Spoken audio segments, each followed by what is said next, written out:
काश्यप मुनि ने भगवान बुद्ध के लिए अच्छे अच्छे भोजन की व्यवस्था करने का आदेश दिया और अच्छी सी कुटिया को सजा के और अच्छे से शैया लगाने का भी आदेश दिया। अब इनके विचित्र तौर तरीके देख के बुद्ध हैं काम क्रोध से रहित, तो इनके विचित्र तौर तरीके देख के काम क्रोध आदि विकारों से रहित भगवान बुद्ध ने सबको सावधान किया। ऐसा नहीं है कि बुद्ध का इन चीज़ों से परिचय नहीं है। बुद्ध ने जितना भोग विलास देखा है शायद किसी ने देखा नहीं है, लेकिन उस अनुभव के बाद उनके पास ये भी अनुभव है कि सुख इस सब में नहीं है, सुख इनकी आसक्ति के जाल तोड़ने में है। और जब वो अच्छी तरह समझ चुके जहर क्या अमृत क्या, दोबारा जहर की तरफ नहीं जाएंगे। अक्सर करके देखो, कोई पुराना सुख आपने लिया हुआ हो और वो सुख आपके आगे दोबारा आ जाए, आप उस सुख को रिवाइज करके फिर लेना चाहते हो। लेकिन ज्ञान के बाद मननशीलता का स्तर ये होना ही चाहिए कि जिन सुखों को आप मिथ्या करके देख चुके, वैराग्य के दौरान जिन सुख भोगों की आप उल्टी कर चुके, दोबारा आपके मन में उनके प्रति कोई आकर्षण नहीं होना चाहिए। ना ही ये विचार होना चाहिए कि ये तो सहज मिल रहा है, मैंने तो मांगा नहीं। अगला अपने भाव से आतिथ्य कर रहा है, भले कोई अपने भाव से आतिथ्य करे, लेकिन हम अगर अपने एथिक्स से कॉम्प्रोमाइज़ करते हैं, फिर हमारा इससे बड़ा अज्ञान कुछ और हो नहीं सकता है। भले कोई भावना कितनी ऊंची रखे, क्या भी करे, हमारे पास अपने एथिक्स होने चाहिए। हम अपनी धरती नहीं छोड़ें निर्माणता की, हम अपनी धरती नहीं छोड़ें वैराग्य की, हम अपने अंदर से जागरूकता का अभाव ना होने दें। ये सब एक सावधानी है। तो बुद्ध भगवान ने बड़े प्यार से बोला कि जो मनुष्य सांसारिक भोगों से मुक्त होकर रहता है उसे सदैव सुख प्राप्त होता है, और जो व्यक्ति सांसारिक सुखों से बंध कर रहता है उसे हमेशा दुख प्राप्त होता है। मेरे लिए सुख और दुख दोनों समान हैं। ये विकार मुझे स्वप्न में भी पीड़ित नहीं करते। मैं मन वचन कर्म से वीतराग हूँ और तुम मेरी सुविधा की कोई चिंता मत करो। जितना मौका पड़ा उतनी बात वो करते हैं। जागृत पुरुष जागृति देने से चूकते नहीं हैं। जागृत पुरुष लिहाज में नहीं आते हैं। जागृत पुरुष नींद वालों के साथ नींद में सो नहीं जाते हैं, वो अपनी जागृति में रहते हैं। और उन्होंने ना करने से पहले एक कारण बता दिया। जब हम किसी चीज़ को ना कर रहे हैं, अगला बहस तो करेगा, कोशिश करेगा बार बार आपको प्रभावित करने की, रिक्वेस्ट करेगा। अक्सर देखो ये माया यूं ही फंसाती है कि सामने वाला बहुत ज़्यादा एम्फेसाइज करने लगता है। बुद्ध को लगा बात बड़ी होगी, इसीलिए उन्होंने पहले ही ज्ञान के आधार से बात करनी शुरू की है और बड़ा सीधा खरा अनुभव बता दिया। ये जो सांसारिक भोगों से मुक्त होके विचरण है, यही सुख की प्राप्ति है, और सांसारिक भोगों में बंध कर चलना यही दुख की प्राप्ति है। और स्थिति क्या बताई? सुख दुख समान। किसके लिए? जो इस जाल से निकला हुआ है। तन मन वचन से कर्म से अपने को वैरागी भी बताया। क्यों बताया? एक इशारा है काश्यप मुनि की तरफ कि वीतरागी तो तुम भी हो, लेकिन तुम्हारे माहौल में वीतराग की सुगंध नहीं आ रही है। तुम्हारा आदेश विचित्र है। तुम्हारे शिष्यों का उन आदेशों के प्रति सजगता ये भी विचित्र है, क्योंकि होता होगा पहले भी। लेकिन बोला मेरी सुख सुविधाओं की तुम चिंता मत करो। मैं दिन में एक बार भोजन करता हूं, इसीलिए अब रात को कोई आहार नहीं लूंगा। इच्छा होगी तो थोड़ा सा पानी पी लूंगा, बस मेरे जल पात्र में पानी छान के रख दो, इतनी सी ज़रूरत है मेरी। और बंद कुटिया, ये तो मुझे कारागार की तरह लगती है, जेल हो गई जैसे। मेरे को खुला घर अच्छा लगता है, इसीलिए यज्ञशाला मेरे लिए बहुत बढ़िया है। मैं रात को यहीं खुले में सोऊंगा और उस नाग को भी देखूंगा क्या करता है आके वो। तो मेरे लिए कोई चिंता मत करो। अब काश्यप सहित सब लोग लज्जित हो गए। आचरण महापुरुषों का इस प्रकार का होता है कि अंदर अंदर दूसरे लोग अपनी भूल समझ जाते हैं। आप तो ये सोचोगे कोई बुरा मानेगा, नाराज होगा। कई बार सत्संग के ही रूल्स फॉलो करने को कहा जाता है कि दादा का वचन याद रखो, एक गिलास पानी भी कहीं स्वीकार नहीं करो। तो अक्सर आवाज़ें आती हैं, फिर कोई बुरा मानता है, फिर कोई ऐसा होता है। हो सकता है फॉर द टाइम बीइंग बुरा मान जाए, लेकिन बाद में वो वैल्यू करेगा। बुद्ध के ना करने से किसी को बुरा नहीं लगा, गुस्सा नहीं आया। हम तो आतिथ्य कर रहे थे, देखो ये ऐसे बोल रहे हैं।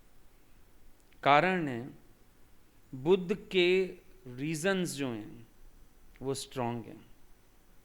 जब एक चीज़ अनुभव से बोली जाए और एक चीज़ दिखावे से बोली जाए।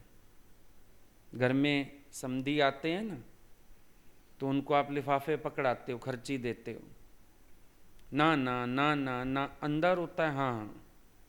आपको भी पता है लेके ही जाएंगे, नहीं लेके जाएंगे तो हमारी बेटी को ही सुनाएंगे, मालूम होता है। एक होता है हमारे अंदर चाहना रहती है, ऊपर ऊपर से हम ना ना ना ना करते हैं।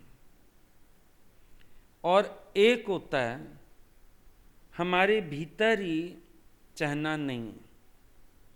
तब जब हम बात अपनी कहते हैं कारण सहित, वो किसी पर प्रभाव डालती है। अगले को समझ आता है कि ना मैं इनका व्रत बिगाड़ूं, और मैं अगर इनकी शरण में आना चाह रहा हूं, मेरे व्रत में भी इतनी निष्ठा होनी चाहिए। ये अंतर होगा। बुद्ध की बात बुरी लगी नहीं सकती है, उन्होंने बहुत स्ट्रांग रीज़न बताया और बहुत सही रीज़न बताया, अचाह वो अंदर से हैं। वो कॉम्प्रोमाइज़ करते ही नहीं हैं। जो सोचे मैं आज कॉम्प्रोमाइज़ कर लेता हूँ क्योंकि ये इतना कह रहे हैं। इच्छा हो तो आप कॉम्प्रोमाइज़ भी करोगे, इच्छा ना हो आप कॉम्प्रोमाइज़ नहीं करोगे। क्या कोई जहर पीने के लिए ज़िद कर रहा हो, आप कॉम्प्रोमाइज़ करेंगे? तो जब आपके एथिक्स के विपरीत कुछ हो रहा है तो उसमें कॉम्प्रोमाइज़ की बात नहीं बनती है। तो बुद्ध की बात का किसी को बुरा नहीं लगा, आप एक ढाल लेते हो। लोग बुरा मानते हैं, लोग ऐसा कहते हैं, लोग वैसा कहते हैं, ऐसा कुछ भी नहीं है। जो आपको समझेगा, आपके ज्ञान को समझेगा, वो बल्कि वैल्यू करेगा, अंदर से लज्जित हो जाएगा। आप देखते हो कई बार नई जगह सत्संग हो, कोई आ जाते हैं, अब लोगों को तो आदत पड़ी है मत्थे टेकने की, नोट रखेंगे, मत्था टेकेंगे। गुरुओं के यहाँ भी चलता होगा, हमने तो देखा नहीं है, चलता होगा शायद। अब कोई ऐसा अगर आके कर्म करने लगता है और कोई एकदम उसकी बाँह पकड़ के और कान में कहता है यहाँ नहीं है ये, बेचारा कैसे झेप के वापस जाता है। शर्मा जाते हैं ना कि हमने तौहीन कर दी, गलत कर्म कर दिया। और अधिकतर सत्संग पूरा होने के बाद बेचारे माफ़ी मांगने भी आगे आते हैं। हमसे भूल हुई, हमको आपके यहाँ का रूल नहीं पता था, हम मत्था टेकने आने लगे थे आगे, शुक्र है अगले ने हमको रोक दिया, बोल दिया कि यहाँ ये सब नहीं है। होता है, नहीं होता है? तो आपके एथिक्स अगर स्ट्रांग होंगे तो बल्कि अगले लज्जित होंगे और वो कुछ प्रेरणा लेंगे, मोटिवेट होंगे। तो ये सब लोग जो थे आश्रम में, काश्यप सहित सब लोग बड़े लज्जित हुए और उनके लक्षण थोड़े विचित्र भी लगे उनको। उन्होंने देखा तो था अपने गुरुजी को भी, काश्यप मुनि को, लेकिन आज बुद्ध को देख के अभी उनको बुद्ध के लक्षण विचित्र लगे। हमारे गुरुजी तो सहज स्वभाव हैं, हमारे गुरुजी तो खाते पीते हैं, हमारे गुरु के साथ तो हम मौज करते हैं, ये थोड़े विचित्र से हैं। कईयों को रूड भी लगे होंगे, कईयों को लगा होगा यहाँ रहें हमारे गुरु से सीखें, कईयों को लगा होगा हमारे गुरुजी ज़्यादा अच्छे हैं। और अगर कोई सच्चार होगा उसको प्रभाव बुद्ध का भी पड़ा होगा, बड़ी बात नहीं। पर फिलहाल उन सब को बुद्ध के लक्षण थोड़े विचित्र लगे, लेकिन ठीक है, उनकी इच्छा अनुसार सब व्यवस्था कर दी गई जैसा वो चाहते हैं। खाने की जगह जल पात्र में बस जल चाहते हैं, छान के रख दिया गया। यज्ञशाला में जगह बना दी गई, सोने की सफाई कर दी गई, उनकी इच्छा है। अब निर्धारित कार्यक्रम में उनका आश्रम के कुछ उसका समय हो गया। उसमें क्या हुआ, पहली बार शंखनाद हुआ, शंख बजा। कईयों के यहाँ घंटे बजते, उनके वहाँ शंख की परंपरा थी। पहली बार शंख बजा, सारे जो शिष्य थे यज्ञशाला में इकट्ठे हो गए। ढोलक आ गई, मंजीरे आ गए, झांझ आ गई और सारा जन समूह भजन में लीन हो गया। नियम होगा, रोज शाम को भजन करते होंगे। शंख बजने पर इकट्ठे होना, जैसे स्कूल होते हैं, हॉस्टल्स होते हैं, हर चीज़ के लिए एक बेल का प्रयोग करते हैं, सबके लिए मैसेज होता है। ये तो अराजकता हो जाए बड़ी ज़बरदस्त। अब एक घंटी बजती है रिसेस की, सारे बच्चे खाना खा लें। अब घंटी ना बजे तो कोई किसी पीरियड में खाएगा, कोई किसी पीरियड में खाएगा, सता डालेंगे। घंटी बजती है, सारे प्रार्थना के लिए आ जाते हैं, एक रूल बन जाता है ना। अब जहाँ घंटी नहीं होवे आश्रम वगैरह में, कोई कितने बजे खाने आएगा, कोई कितने बजे खाने आएगा। एक बार बॉम्बे से भगवान सब और गुरुजी हरिद्वार ये लोग आए हुए थे। भगवान ने बोला तुम आ जाओ, जितने दिन ये लोग रहेंगे तुम भी रहना। हमने कहा रहेंगे कहाँ? बोले अब देखनी तुम्हें धर्मशाला पड़ेगी, क्योंकि रहने का कोई इंतज़ाम नहीं है। धर्मशाला में रुके।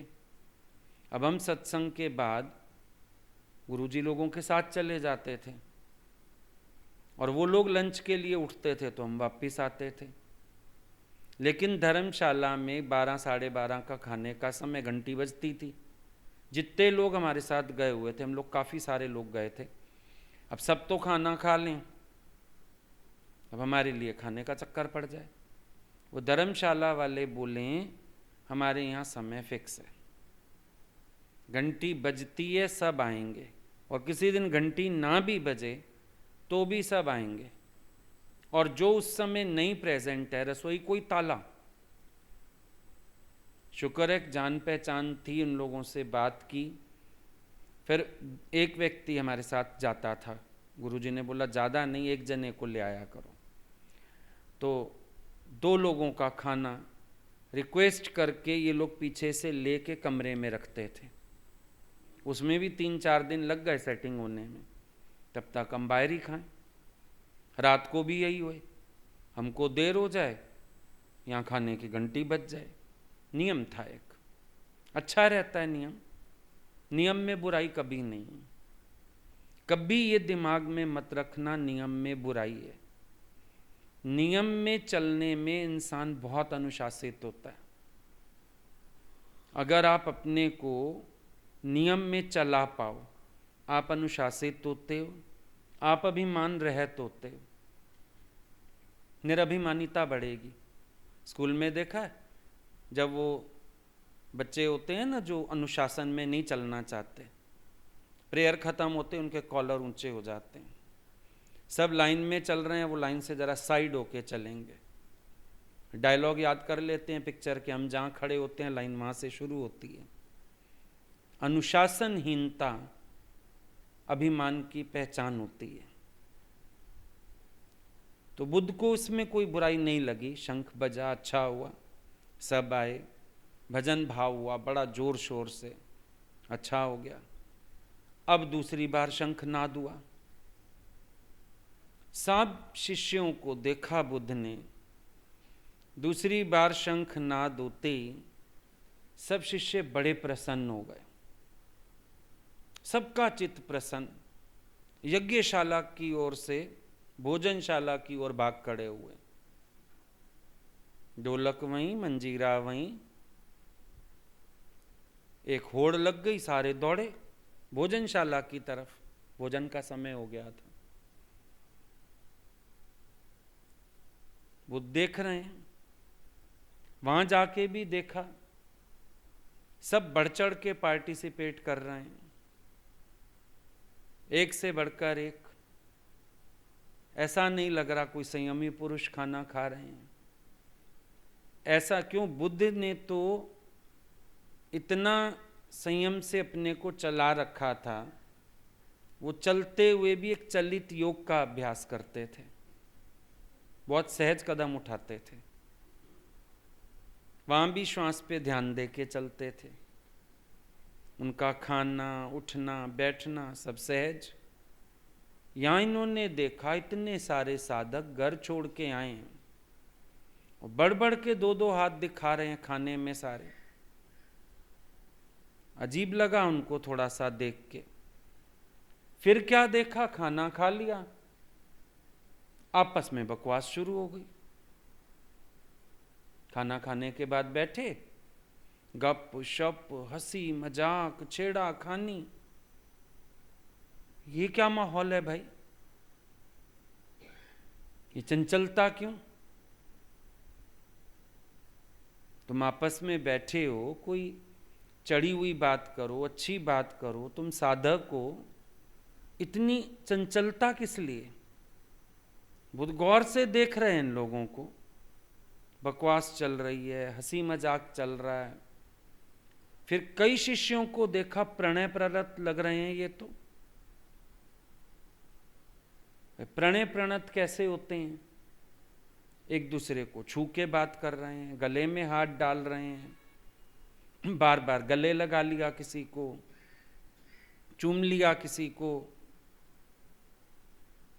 बुद्ध को ये सब माहौल बहुत अजीब लगा। ये कैसे लोग हैं, रजोगुणी, वैराग्य तो छलकता नहीं इन लोगों की रहनी से। भजन तो अभी गाया, बढ़ चढ़ के बड़े लीन हुए पड़े थे, पर एक्चुअली इनके अंदर क्या है, अजीब है बहुत ही। फिर तीसरा शंखनाद हुआ। तीसरा शंखनाद होते ही काश्यप ने सबको हाँकना शुरू किया, जैसे जानवर हाँके जाते हैं ना, हाँक हाँक के सबको ले गए किधर, जहां इनकी कुटिया बनी हुई थी। बुद्ध जरा घूमते हुए उधर भी गए। अब देखा दो दो चार चार, जिनको जो पसंद आ रहा है आपस में हाथ पकड़ के अंदर जाके दो दो चार चार कुटिया में मुंह छिपा के सो गए। भगवान ने इनकी चर्या देखी, दिनचर्या, सारा आचरण देखा, गुण दोषों का विवेचन करने लगे। ऐसे ज्ञानी का धर्म नहीं है किसी के गुण दोषों का विवेचन करना, पर जहां पर कुछ गलत समझ में आता है वहां विवेचन करके जागृति देने से भी ज्ञानी चूकता नहीं, और फर्क हो जाता है। कहीं हमारा अधिकार होता है कहने का, कहीं नहीं होता है। कहीं पर कोई व्यक्ति लगा हुआ है मार्ग पर लेकिन जागृत नहीं है। बहुत से कारण होते हैं कि महापुरुषों को भी कभी संकल्प आ जाता है, प्रेरणा हो जाती है कि हम किसी को सुजाग करें। इसीलिए बुद्ध सब विवेचन करने लगे। और फिर जब हम एक मार्ग पर चल रहे हैं अपनी उन्नति के लिए, विवेचन करने में बुराई भी नहीं होती है। सीख सकते हैं ना, जरूरी नहीं हम दोष निकालते हैं किसी के, सीख सकते हैं। और कहीं दोष भी समझ में आते हैं तो हम ये भी अनुभव कर सकते हैं कि हमारा मार्ग ठीक है। इतना तो विवेक होना ही चाहिए। बुद्ध विचार करने लगे, समझ में आया ये सारे के सारे राग में रंगे काम रोगी, काम रोग के रोगी हैं ये।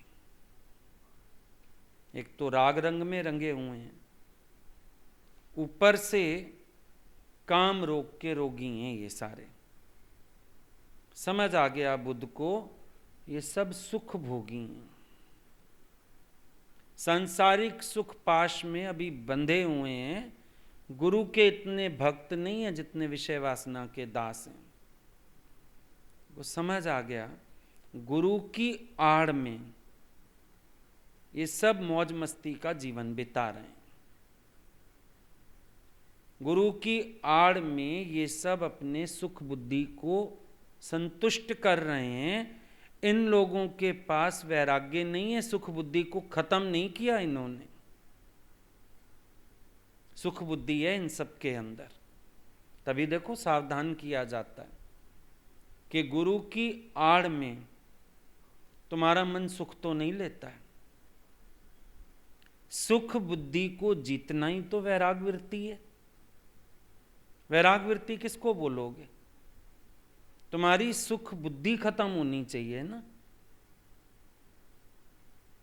अब इंसान कॉम्प्रोमाइज करने तो जानता ही है।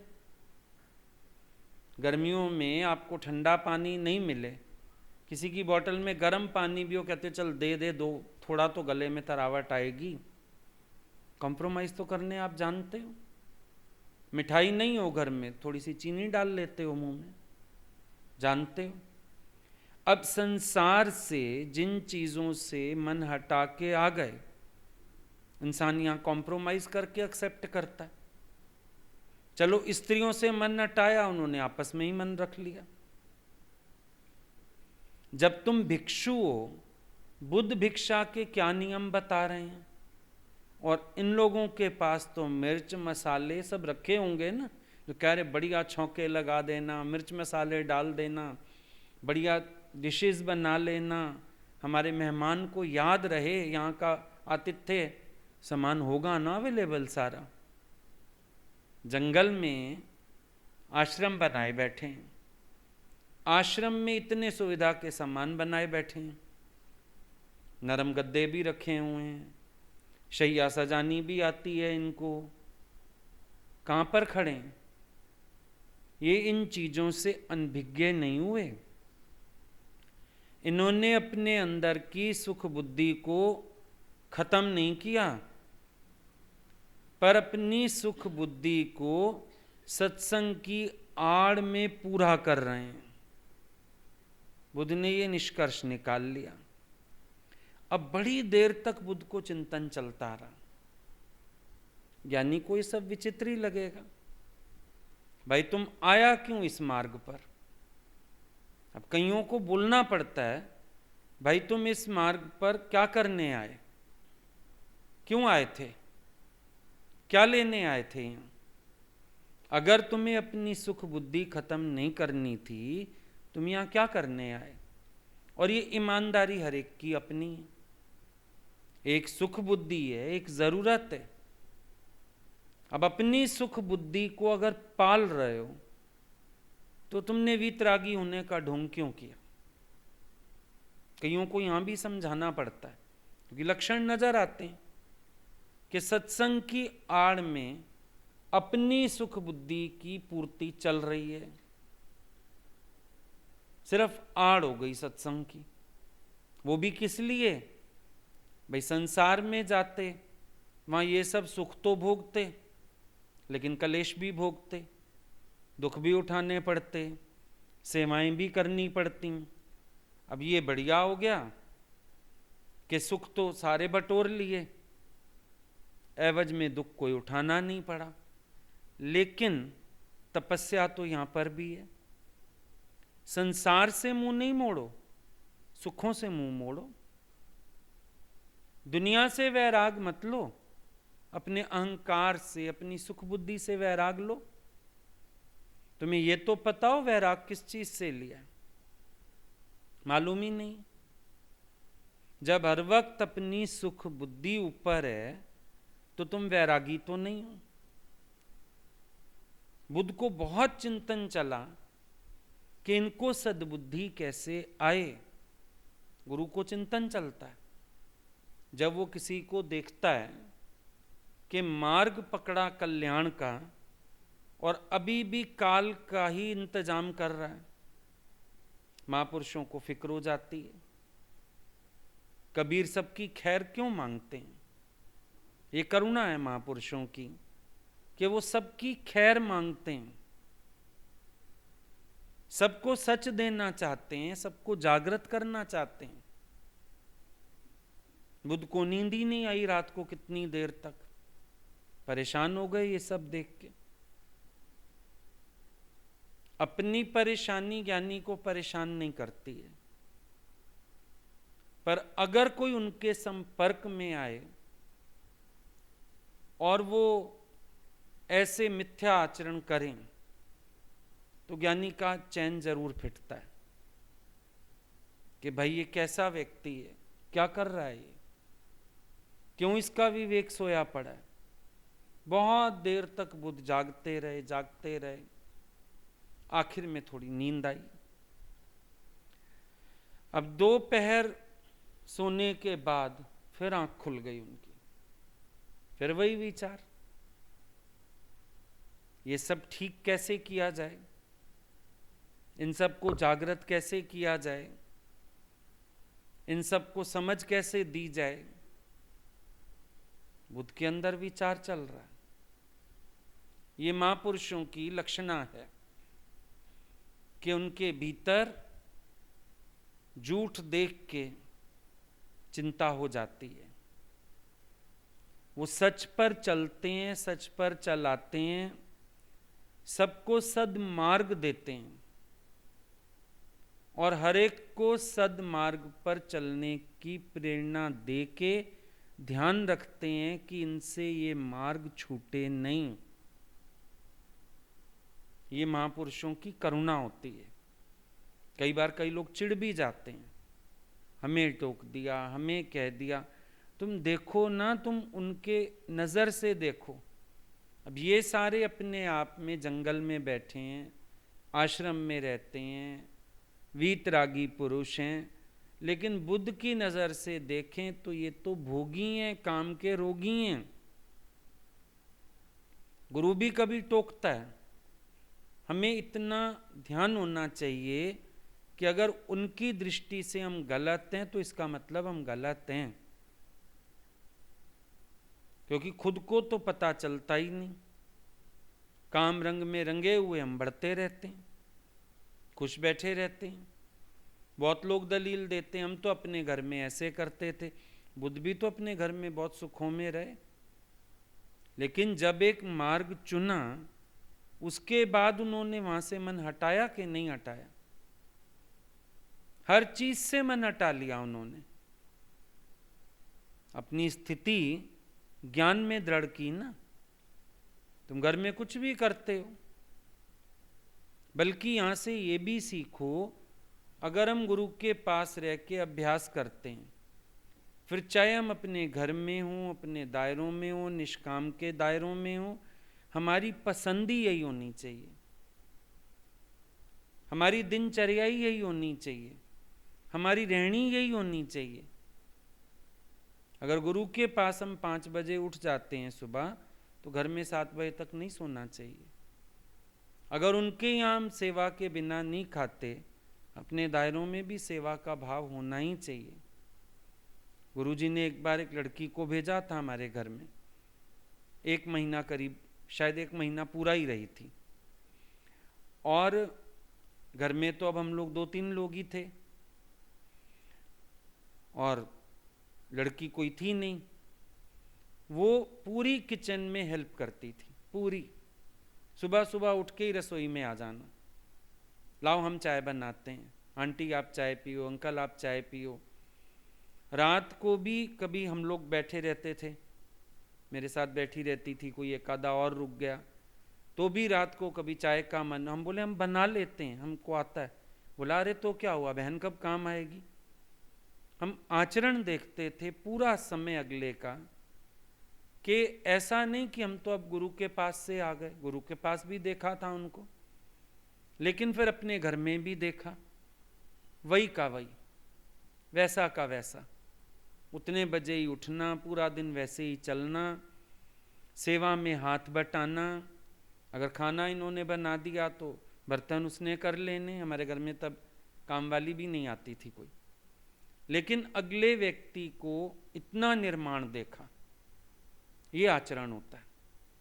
और बोलती बार बार क्या थी, बोला क्यों, हम अपने घर जाते हैं, हम तो वहाँ भी ऐसे ही रहते हैं, अपनी आदतें थोड़ी बिगाड़ लेंगे, गुरुजी नहीं रखेंगे उसके बाद मुझे।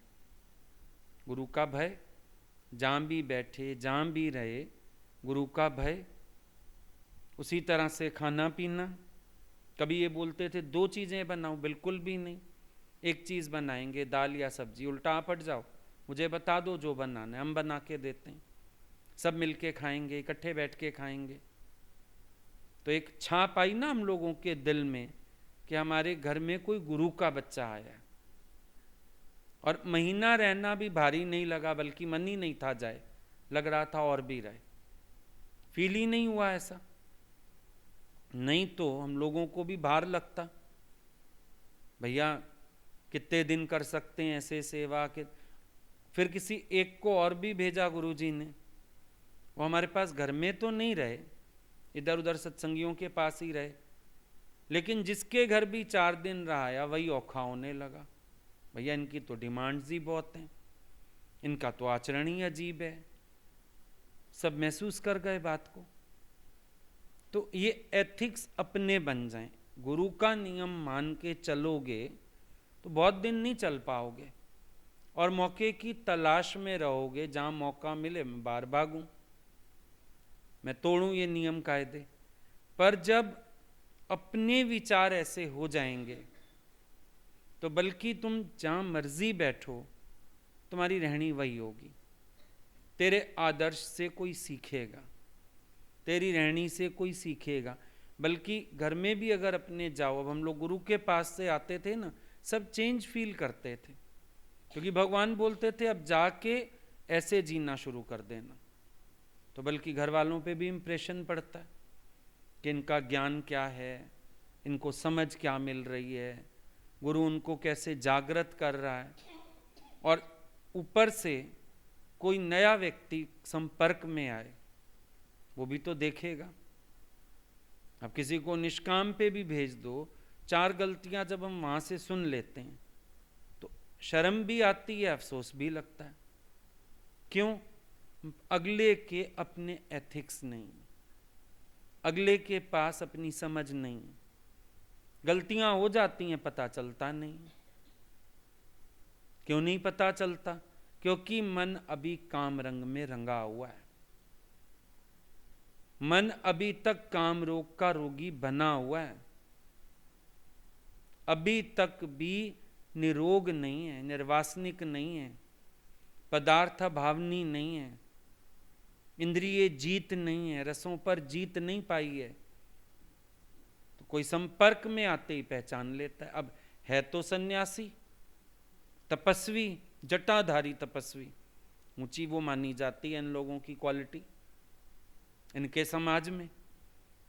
लेकिन जागे हुए पुरुष ने देख लिया क्या इनका मन है, क्या इनका तन है, क्या इनका माहौल है, क्या इनकी जीवन है। परखे तो जाओगे। जितनी बार सोना कोई खरीदता है, परखता है, बेचता है तो परखा जाता है, खरीदता है तो परखा जाता है, सोना बार बार कसौटी पे कसा जाता है। ज्ञानवान पुरुष भी बार बार कसौटियों पे कसे जाते हैं। तो ध्यान रखना, तपस्या की आड़ में भी अगर राग रंग जीवित थे, मन के असल में खिड़कियां दरवाजे बहुत हैं, कहीं से भी निकल आता है। निश्चिंत मत तो जाना ये सोच के कि मैं तो तपस्वी हूं, निश्चिंत मत तो जाना ये सोच के मुझे तो कोई फर्क नहीं पड़ रहा, निश्चिंत मत तो जाना ये सोच के हम तो संसार में गए नहीं। तुम संसार में नहीं गए पर अंदर तो संसार नहीं बैठा हुआ, ये जरूर खोज कर लेना। बुद्ध की नजरों से उन लोगों का ये हिसाब किताब छिप नहीं पाया और वो चिंतित हो गए, नींद फिट गई उनकी। देखो, अज्ञानी की नींद नहीं फिटेगी कर्म करके भी, ज्ञानी की नींद देख के भी फिट जाती है। यही तो फर्क है। तुम कर्म करके भी आराम से सो जाओगे, गुरु को फिक्र रहती है इनकी जीवन खराब हो रही है, कैसे संवारूं, कैसे सुधारूं, क्या समझाऊं, कैसे समझाऊं, गुरु को फिक्र हो जाती है। फर्क तो पता चलता ही है। अच्छा, चाहे तुम कहो अज्ञानी लोग हैं, कई बार आप लोग अपने घरों में भी जाते हो, निश्चिंत हो जाते हो, उनको थोड़ी पता है, सब पहचानते हैं, वो सब पहचानते हैं। तुम्हारी आलस की प्रकृति भी पहचानते हैं, तुम्हारे रस भी पहचानते हैं, और तुम्हारा वैराग युक्त जीवन भी पहचानते हैं। और बात पहचानने की नहीं है किसी के, बात अपने अंदर की है। हमारा मन वीतरागी है या हमारा मन कामरागी है, ये पहचान हमारी अपनी है, हमें पता होना चाहिए। कोई पहचानने ना पहचानने इससे फर्क नहीं पड़ता, पर आपकी वृत्तियां कहां कहां भटकती हैं आपको मालूम होता है। अगर आपकी वृत्ति आपको स्थिर समझ आती है तो आप वीतरागी हो। अगर आपको अपने मन में भटकन समझ आती है तो आप फिर संसार में कोई ना कोई कामना से तो बंधे हो, कामरागी हो। पहचान लो, कारण आने पर स्थिरता महसूस होनी चाहिए। कारण नहीं है तब नहीं, कारण आने पर भी अपने अंदर स्थिरता अनुभव में आनी चाहिए। मेरा मन टिका हुआ है, पदार्थ देख के भी मुझे लालच नहीं आ रहा, कोई चीज़ देख के भी मेरा ख्याल नहीं भटक रहा, कोई सामने पदार्थ खाने पीने के भी आ गए मुझे कोई रस पैदा नहीं हो रहा। ये ईमानदारी अपने अंदर स्थिरता का अनुभव होवे तो अपने को वीतरागी समझ लेना, अदरवाइज अपने को कामरागी जान लेना, अपने को खुद परख लेना। अभी वो बैठे सोच ही रहे थे, दोपहर तो बीते थे रात के, बड़ी जोर से गर्जना हुई, भयंकर आवाजें आने लगीं, बड़ी कर्कश आवाज। क्या कर्कश आवाज थी? जन्म से मूर्ख और जड़तावादी जटिल तपस्वी कहां हैं? क्रूर, कठोर, प्रमादी, पशु काटने वाले यज्ञ को संचालन करने वाला, सारे मांस भोजी यहां के इकट्ठे हो गए हैं। धोखेबाज, आडंबर करने वाले, कर्मकांड के फंदे फैलाने वाले, गरीबों की कमाई से यहां मौज करने वाले, नीच परपंची माया जाल फैलाने वाले, तुम सब यहां से भाग जाओ, वरना तुम्हारे टुकड़े टुकड़े कर दूंगा, तुम्हारी यज्ञशाला तहस नहस कर दूंगा। ये जो तुमने कुंड भर रखे हैं घी के हवन कुंड में डालने के लिए, वहां तुम सबके रक्त भर दूंगा। ऐसी भयानक कर्कश आवाज और बोलने वाला बिना सांस लिए बोलता जा रहा है, बोलता जा रहा है, कठोर से कठोर बातें कह रहा है, और इनकी सारी पोल खोलता जा रहा है काश्यप मुनि की, कि इनके यज्ञशाला में होता क्या है, इनके आश्रम में होता क्या है। कर्म कांड के फंदे तो फैला रखे हैं इन्होंने, लेकिन लोगों को मूर्ख बना रहे हैं, गरीबों से पैसा लूटने के जरिए बनाए हुए हैं, फिर खुद यहाँ बैठ के मांस भोज करते हैं, नॉनवेज एंजॉय करते हैं, पशु काट काट के बलियां दे के सोचते हैं हम यज्ञ कर रहे हैं, बाकी का मांस खुद खा जाते हैं, भून भून के पका पका के। सारी उसने पोल खोल दी। कौन था? ये नागराज गरजता हुआ घुसा था, जिसकी काश्यप मुनि शिकायत कर रहा था। अब डिफरेंस देखो, पहले बात सुनने में क्या लग रहा था, ये बेचारा काश्यप मुनि इनोसेंट और नागराज बड़ा क्रूर है, इनको चैन से रहने नहीं दे रहा, आश्रम की शांति फिटाने आ जाता है, इन बेचारों को बड़ी पीड़ा देता है, बड़ी तकलीफ देता है। कैसा लग रहा था सुन के? उस समय ऐसे लग रहा था हम सारे एकदम काश्यप मुनि की साइड हैं, बेचारे सच्चे संतों को लोग जीने ही नहीं देते, ऐसा ही भाव आ रहा है। तभी बोला ना, जब कोई बात करता है कभी एक तरफ की बात मत सुनो, हर किसी का बात करने का तरीका, वे ऑफ प्रेजेंटेशन ऐसा होगा कि वो अपनी सिंपैथी गेन करेगा।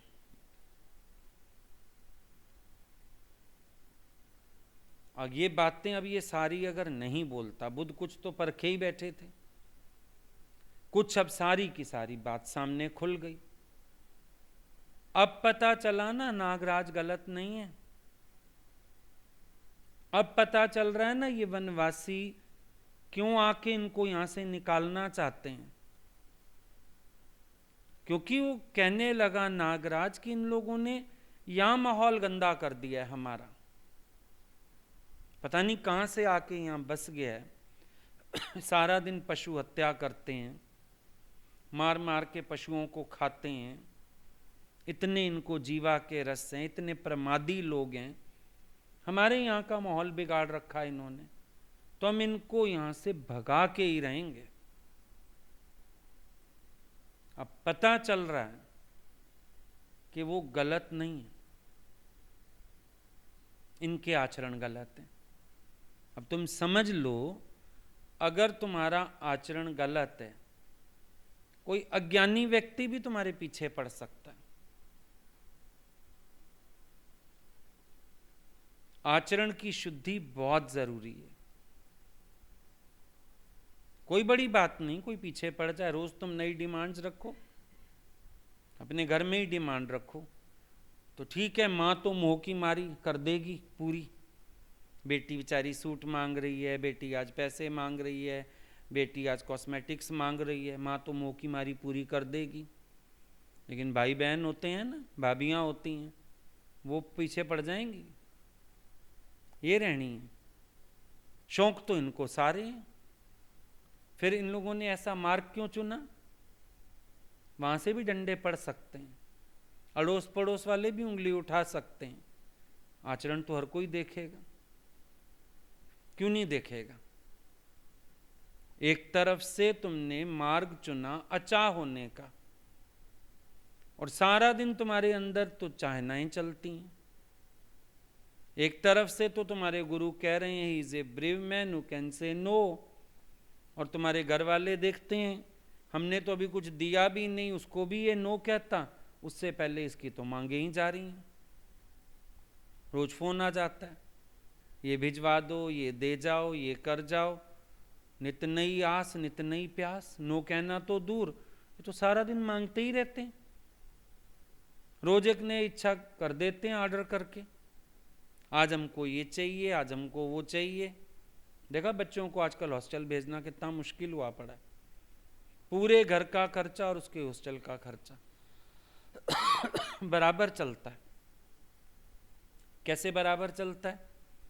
हॉस्टल की फीस ज्यादा है, पहले मेस का खर्चा है, बच्चे का ऊपर से और खर्चा है, घर तो कंट्रोल भी कर लो, वहां वो रोज कहता है इतने पैसे भेजो, चीजें भेजो। तो ऐसे सन्यासी मत बनना, ऐसे वैरागी मत बनना कि रोज घर वालों को तो नए नए इच्छाओं के लिए तंग करो, और वैसे तुम बहुत वीतरागी हो। लिमिट हो जाए ना हर चीज, लिमिट क्या, ओवर लिमिट हो जाए। कम से कम में चल के देखो, तुम्हारा प्रयोजन नहीं होना चाहिए ना चीजों से। अभी भले तुम्हारे पास मोबाइल हो गए, नेट हो गए, लेकिन देखो ना क्या देखते हो।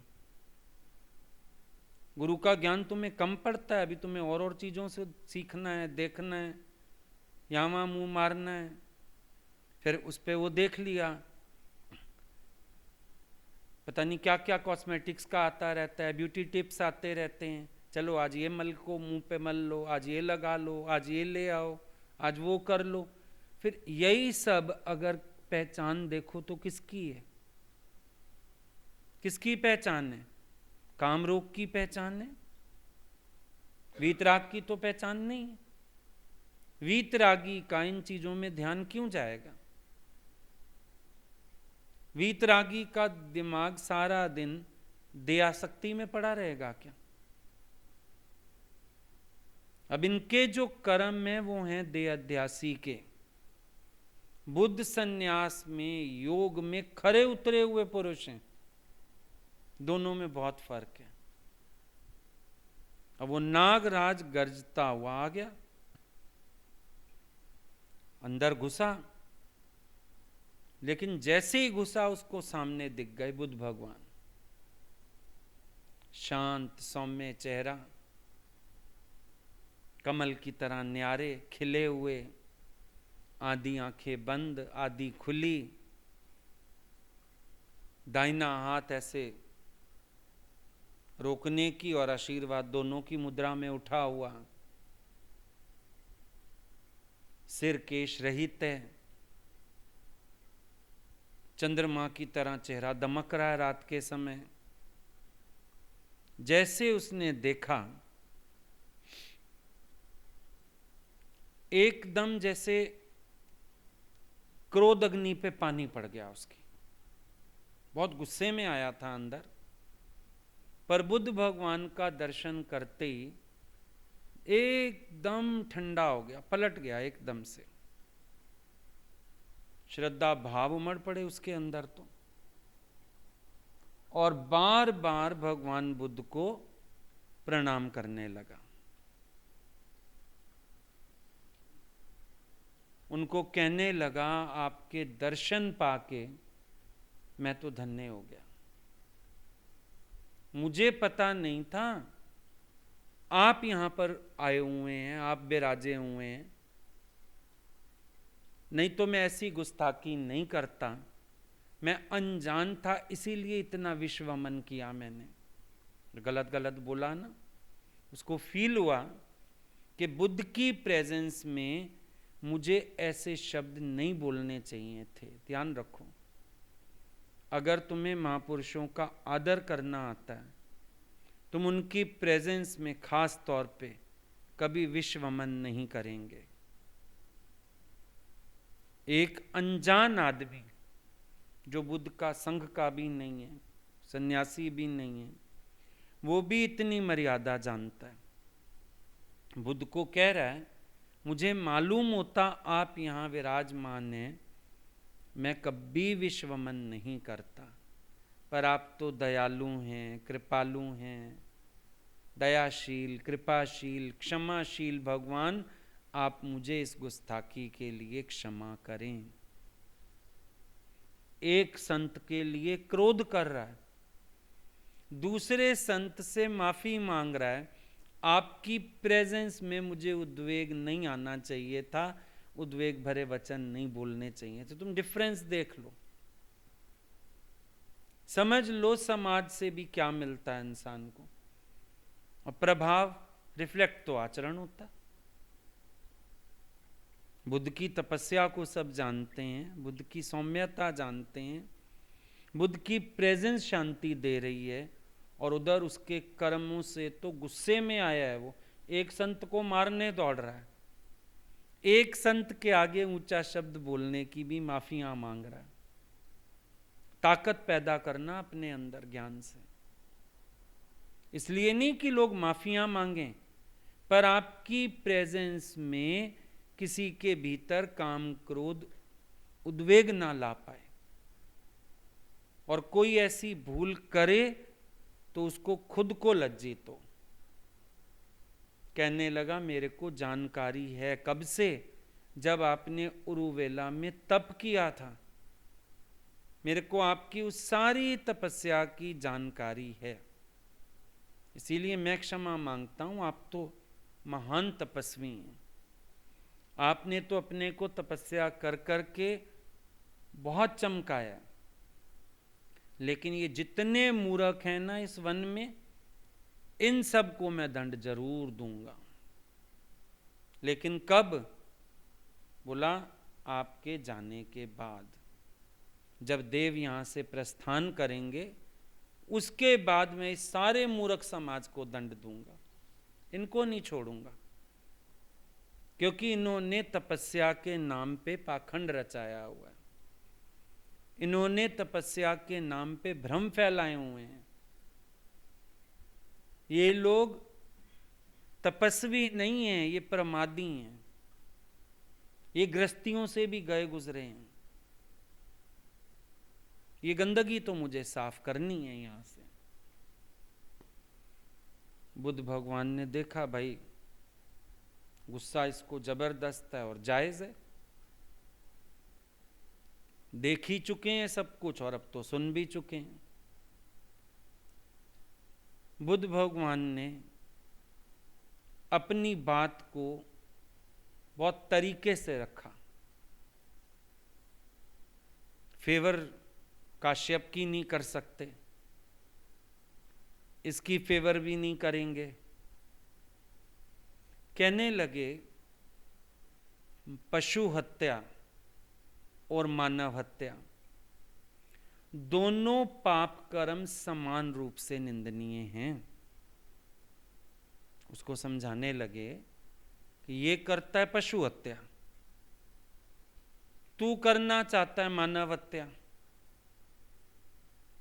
दोनों कर्म समान रूप से निंदनीय है। मतलब समर्थन अगर उनको नहीं दिया जा सकता तो तेरे को भी तो नहीं दिया जा सकता। वो पशुओं को मारना चाहते हैं, तू मानवों को मारना चाहता है। कहने लगे, इसलिए मारने का विचार तो तू दिमाग से हटा दे। मनुष्य है, विवेक धारण कर, और विवेक से एक बात समझ कि पाप तो निवारण करने योग्य हैं, पापी मारने योग्य नहीं। महात्मा गांधी भी बोलते थे ना, पाप से नफरत करो, पापी से नहीं। महात्मा बुद्ध कह रहे हैं पाप तो निवारण करने योग्य है, लेकिन पापी थोड़ी मारने योग्य है। इसी सिद्धांत पे गुरु हमारे साथ चलते हैं। हमारे विकार को वो जीने नहीं देते, हमें मरने नहीं देते। हमारे विकार को वो छोड़ते नहीं, पर अपने प्यार से अलग हमें करते नहीं। यही बैलेंस दिखा है, सारी जिंदगी देखा है गुरु के जीवन में। छोड़ने योग्य चीज को छोड़ते हैं। भाई विकार हर एक का, कर्म गलत हर एक का, पाप मारने योग्य है, निवारण करने योग्य है, लेकिन कोई भी व्यक्ति मारने योग्य नहीं है। अपना मन भी कई बार कहता है ना, मैं गलत हूं, मैं आपके योग्य। गुरु कहता है तू मेरे योग्य है, तेरे ये मन, तेरे ये विकार मेरे योग्य नहीं है, तेरा क्रोध मेरे योग्य नहीं, तेरी इच्छा मेरे योग्य नहीं। इसको निवृत्त कर, निवारण करने योग्य जो है उसको निवारण कर। मूर्ख व्यक्ति क्या करता है, उसको तो निवारण नहीं करता, वो तो रखेगा साथ, कहेगा मैं आपके सामने से हट जाऊं। मतलब तुम विकार को पालना चाहते हो, खुद सामने से हटना चाहते हो। विकार को हटाना तुम्हें थोड़ी। दादा को बोलते, दादा आप गाली देते हैं, आपको हम पे जोश आता होगा, बोला ना तू तो मेरी गुज्जी प्रेमण है, आत्मा है तू तो गाली किसको दे रहे हो? मन को गाली दे रहा हूं। मन के विकार निवारण योग्य हैं, तू प्रेम योग्य है। अब यही बैलेंस अगर तुम्हें गुरु का समझ आ जाए ना, तुम खुद भी राइट ट्रैक पे आ जाओ। गुरु बस यही कर रहा है, तुमसे उसको कोई दुश्मनी नहीं, पर तुम्हारे विकारों से कोई दोस्ती भी नहीं। तुम्हें तो संसार से चुन के उसने प्रेम किया, पर तुम कहो मेरे विकारों को भी रहने दो। मछली खाने के लिए लोग ले आते हैं, कांटे थोड़ी खाएंगे, कांटे तो निकाल के फेंकेंगे। तुम्हें चुन लिया संसार की भीड़ से प्रेम करने के लिए, पर तुम्हें अपने प्रेम के योग्य तो बनाना पड़ेगा। बुद्ध ने ये बात समझाई उसको, फिर बताया देख बीज होता है तो वृक्ष होता है। हर मनुष्य की बुराई के पीछे बीज रूप अज्ञान होता है, और जो समझदार लोग होते हैं वो जानते हैं पाप का कारण अज्ञान है। मैं यहां आया हूं ना, मैं इसके अज्ञान को नष्ट करूंगा, तू यहां से जा, इनको मारने का ख्याल छोड़ दे, तू यहां से जा, मैं इसके अज्ञान का नाश करूंगा, जो पाप का बीज है उसको नष्ट करूंगा। इसको मारने से पाप थोड़ी मर जाएगा, इसके चार जो बच जाएंगे वो जाके इसी माहौल में पाप करेंगे, कहीं और आश्रम बना लेंगे, तू भगा भी देगा। पाप तो नष्ट होने वाला नहीं, बीज तो नष्ट होने वाला नहीं, मैं इनके पाप के बीज का नाश करूंगा। और फिर तू देखना ये कोई गलत कर्म नहीं करेंगे, इसलिए तू अभी जा। वो बहुत इज्जत करता था नागराज बुद्ध की, तो हाथ जोड़ के उनको कहने लगा जो आ गया चला गया। अब काश्यप मुनि ना नागराज के डर के मारे पेड़ के पीछे छिपे हुए थे, बाहर आ गए, आके कहने लगे मैंने तो आज बड़ा विलक्षण दृश्य देखा। नागराज इतना पलटा खा गया, बिना उत्पात मचाए चला गया, बिना शोर के। सच में आप काम क्रोध आदि विकारों से रहते हैं, आप निर्विकार हैं। आपका ओज, आपकी शांति, आपका प्रभाव मैंने अभी महसूस किया, देखा। हम उसके सामने जाते हैं, उसकी क्रोधाग्नि भड़कती है, आपके सामने आके उसके विकार शांत हो गए। मुझे समझ आ गया आप इतने शांत रूप हैं। मेरे बड़े भाग्य, आप मेरे यहाँ पधारे, मैंने आपके दर्शन किए। अब आपका जब तक मन करे आप यहाँ पर रहें। मैं खुद आपकी महिमा समझ गया। अब इतने में सारे शिष्य भी इकट्ठे हो गए। सबको कहने लगा, इनको देवता समझकर यथार्थ इनकी सेवा करो। ये देव तुल्य हैं, ये मानव रूप में स्वयं भगवान हैं। तुम सब इनकी जितनी हो सके सेवा करो, यथार्थ सेवा में लग जाओ इनकी, यही सेवा के योग्य हैं। सब निश्चल भाव से सेवा करना इनकी। सब लोग बुद्ध को जानने लगे पास रह के। अब जानने लगे तो मानने भी लग गए। समझ आ गया सबको। बुद्ध हालांकि किसी को अपने प्रभाव में नहीं रखते थे, एक को भी, लेकिन वो लोग सब उनके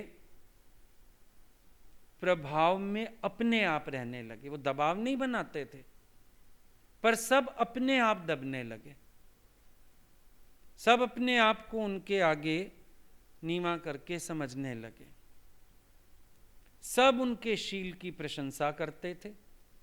अब एक महापुरुष के संग रहे, ऐसी बात नहीं, आए तो बेचारे भाव से ही होंगे ना। तो काश्यप जैसा गुरु मिल गया उनको, गड़बड़ ये हो गई। अब पूर्ण सतगुरु के संग रहे, सबके अंदर भाव जागे, बुद्ध के शील को पहचानने लगे और सब आपस में बहुत प्रशंसा करते थे। कैसी इनकी जीवन, कैसी इनकी रहत, कैसा इनका ज्ञान, कैसी इनकी समझ। जितने उत्पाती बने हुए थे उतने सब शांत होने लगे और सब मन लगा के बुद्ध की सेवा करने लगे। जिसको जहां मौका मिलता था वो उनकी सेवा में प्रस्तुत हो जाता था। लेकिन बुद्ध सेवा नहीं स्वीकार कर रहे। किसी बहाने से कोई पास आके बैठे, बुद्ध उसको अपना आदर्श दिखाते हैं, बुद्ध उसको छोटा छोटा सूत्र थमा देते हैं, बुद्ध उनको जागृत करते हैं। इसीलिए बुद्ध उन सबको प्रिय लगने लगे। ये अंतर होता है। चलते हैं सब लोग, लेकिन सतगुरु भी अगर पूरा ना मिले तो समय बहुत खराब हो जाता है। फिर पूर्ण सतगुरु जब मिले, वैसे तो ये ईमानदारी हर एक की अपनी होनी चाहिए कि स्वीकार कर लें हम पूर्ण नहीं है, तुम पूर्ण की शरण ले लो, बांधे नहीं किसी को। पर अगर कोई ऐसा गलत मिल भी जाए कभी जीवन में, उससे बंधने की ज़रूरत नहीं, उससे डरने की ज़रूरत नहीं। पूर्ण की शरण लेके तुम अपने को पूर्ण बनाओ। यहाँ काश्यप मुनि की भी निर्माणता है, चाहे भय से सरेंडर हुआ, चाहे कैसे हुआ, लेकिन उन्होंने सबके आगे बुद्ध की प्रशंसा की और सबको प्रेरित किया, तुम निश्चल भाव से इनकी सेवा में लग जाओ। अब सेवा का मतलब शारीरिक सेवा नहीं, मतलब उनके वचनों की भी सेवा कमाओ, उनकी रहनी की भी सेवा कमाओ।